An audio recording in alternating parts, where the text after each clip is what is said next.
Attorney Rufil Fernandez Banyok. Attorney Rufil Fernandez Banyok. Straight to the point. O karon, ania ang inyong anchorman. Sed pro veritate. Wa kitay mahimo aron sa pagpakigbatok sa kamatuoran, kundi aron sa pagdapig sa kamatuoran. Straight to the point. Luzon, Visayas ug Mindanao, Pilipinas, og sa katawhan kutob sa mabot sa tong Sibya sa tibuok kalibutan via internet. May buntag ug kumusta live gikan sa Queen City of the South, Cebu City, Philippines. Welcome nining atong tulumanon ug inyong tulumanon. Straight to the point. Kinigya po nyo bus kalagad sa kahanginan sa kasamang Rufil Fernandez Banyok.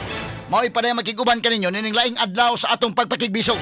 Adlaw karon mahigala nga Martes o ga pizza 16 na. Buwan mahigalas Disyembre tuig 2025. Straight to the point. Sa gihapon natagan tagpagtagad ng mga issues nga may labot ang lungsod. Nagbagang mga expose, nagunang mga reports. Dinhilamang gihapon manghigala sa atong pagawan-uban nining atong tulumanon ug inyong tulumanon. Straight to the point. Naguna sa tumays gutanan karong nga buntaga mga higala ni anata mga kagalaan sa unang adlaw sa Misa de Gallo. Disyembre 16 mga sukin tigpaminaw. Dulan sa 600 ka mga pulis gideploy sa Cebu City Police Office.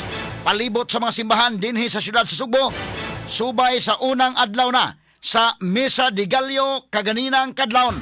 Straight to the point. Ang mga simbahan may gala puno-puno no kay ang mga Katoliko mga sukin tigpaminaw no ni apil na mga higala ni simba alang mga higala sa Misa de Gallo pag singabot na mahigala sa Pasko o gamang hinaota nga ang atong kapaskuhan doon na mga higalay maayong pinaskuhan. Unang-una ang maayong panglawas, maayong panghunahuna aron to magamit mahigala sa atong inadlaw nga pagpanginabuhi. Straight to the point. Samtang Governor Pambari 4 ni Tambong Sab sa Misa de Gallo nga gipahigayon at tubangan nga bahin sa Kapitolyo. Straight to the Doon na point. day misa sa Kapitolyo kaganina indaken. Unsa man yung misa kada adlaw ni mo misa? Sa pagpahigayon na mahigalas Misa de Gallo matag adlaw. Ato ni tagag pagtagad mahigala sa atong pag-uban-uban karon ning atong tulumanon ug inyong tulumanon. Straight to the point. Samtang Arsobispo sa Sugbo, Bishop Abitoy nihimo sa unang adlaw sa Misa de Gallo didto sa San Isidro Parish didto sa Tabugon. Straight to the Og point. isunod usab niya ang ubang parokya sa Northern Cebu nga naigo sa linog alang sa iyang mga Misa de Gallo. Straight to the Kini point. mga simbahan mga higala nga maoy na apitaran jud. Kini mga simbahan mga sukid paminaw nga nangaguba atol mahigala sa linog nga niigo dito sa Northern Cebu. Mao na nga doon na mga higalay pagpahigayon og santos nga misa. Maayo sa ning gibuhat karon ni Bishop Abitoy pagpakig-uban no sa mga igsuon nato nga naigo sa mga pagsulay in town sa linog. Og ang simbahan mismo naguba mahigala sa linog. Og siguro doon na po yung mga schedule baka sa Bishop Abitoy dito sa mga area dahil nga naigo sa destino no. Atong tan-awon katong dako-dako gyud nga mga areas nga dunay daghan na biktima mahigala sa bagyo nga si Tino. Straight to the Kay point. duha gyud ka katalagman in town ang niigo sa ato mahigala dinhi sa Sugbo, ang linog ug ang bagyong Tino mga sukin tigpaminaw. Straight to the point. Katanig pagtagad lumutaga sa atong pagban-uban usab nining atong tulumanon ug inyong tulumanon. Straight to the point. Samtang usa ka semana sa dili pang Pasko ipatuman na sugod ning mga orasa ang mixed oil adjustment nga presyo. Din ang gasolina mosaka og 20 centavos ang presyo matag litro, samtang muus-us og 20 centavos ang presyo sa diesel og ang kerosene. Straight to the point. Katanig pagtagad lumutaga sab sa atong pamanuban mahigalan ning atong tulumanon ug inyong tulumanon. Straight to the point. Pero sa pikas nga bahin, laing balita, presyo sa bugas sumay. Ayay niya na. Samtang nagsingabot ang Pasko mahigala medyo dili kaayo maayo kining balita. Presyo sa bugas sumay dinhi sa Sugbo ni saka og halos 500 pesos ang matag sako. Straight to the point. Pipila sa hinungdan niini mao ang sunod-sunod nga bagyo nga niigo sa nasod. Ingon man ang mas taas nga demand sa supply tungod sa mga relief operations nga mao'y makahurot og dali sa mga commercial stock sa bugas. Straight to the point. Ato sa nitagag pagtagad mahigala karong nga buntaga sa atong paban-uban usab ning atong tulumanon ug inyong tulumanon. Straight to the point. Lisod ning mosugat tag Pasko mahigala nga inani musaka og 500 pesos ang matag sakos bugas. Unya inon na bata may galas DTI nga kanang 500 pesos, okay na kinang pangnutsiboy na. Mura magwa pa makatugpa ning mga tawhana. Kanta ni pagtagad rubutaga sab sa atong pagbanuban mahigala ning atong tulumanon inyong tulumanon. Straight to Sa the pikas point. bahin kadtong usa ka fur mami nga nag-viral tungod sa pagrescue sa iyang duha ka mga fur babies. Kadtong dito sa may dakbayan sa Mandawi nga atong gi-take up mga higala kay iyang yung giuna og luwas ang iyang duha ka mga pets, no? Ang una ka iro usa iyang giitsa, ikaduha giitsa niya siya mo isunod mga kaigalaan hapit pa sa matagat. Piting triling atong iyang pagluwas sa mga kaigalaan ni ining maong babae.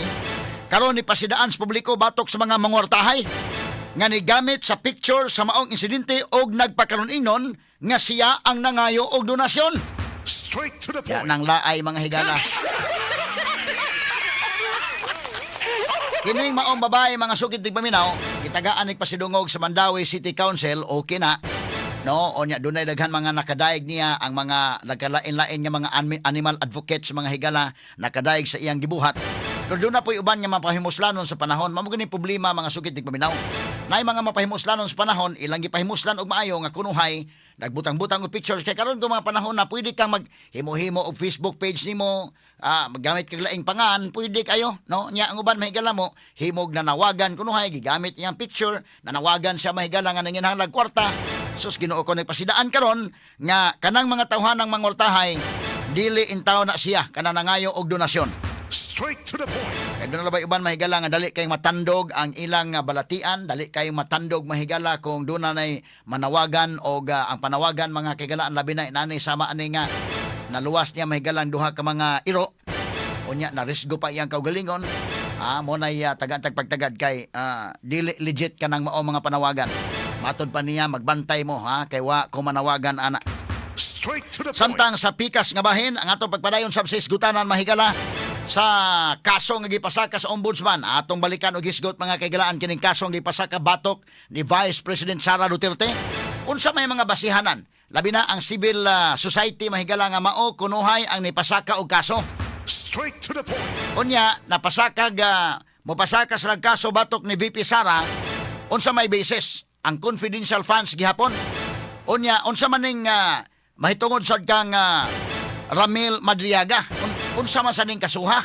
Straight to the point. Nganong nanggawas sa maning kasuha ron nga nagkaduol na mahigala ang February nga mag-impeachment na sad. Straight to the point. Medyo dunay mga nagduda nga kini nanggawas yung mga kagilahan aron nga suporta og dugang nga angay gyud kay medyo rehasman.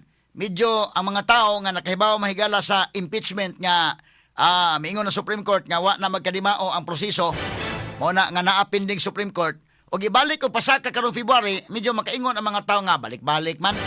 So magbutang gyud og mga bag-o dinha kunuhay nga aron nga dili kayo balik-balik.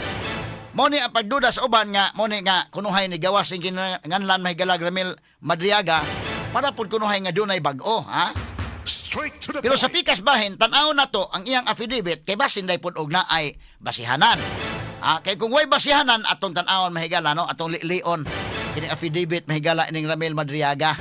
Ano butaga tagantanig pagtagad sa atong pagbanuban usab nining atong tulumanon inyong tulumanon. Straight to the Ya ang point. ato nga maklaro ba mahigala ba kay si Sara Duterte pasakaag kaso sa ombudsman pero mga kaigalan si Marcos o si Martin Romualdez medyo hayahay pa man sa hayahay man ang mga baga. Bisan moingon sila nga ila nag-apila si Marcos kay mabalakas na may galag apilon si Marcos musaka si Sara. Bisag si Martin na lang ano nga pa malagi kaso.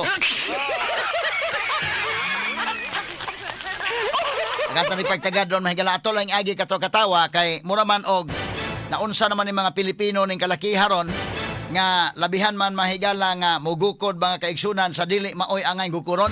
Straight to the Kini point. mga kaso sa flood control mga kigalaan mo man ni ang mga kaso nga grabe kadagko gyud.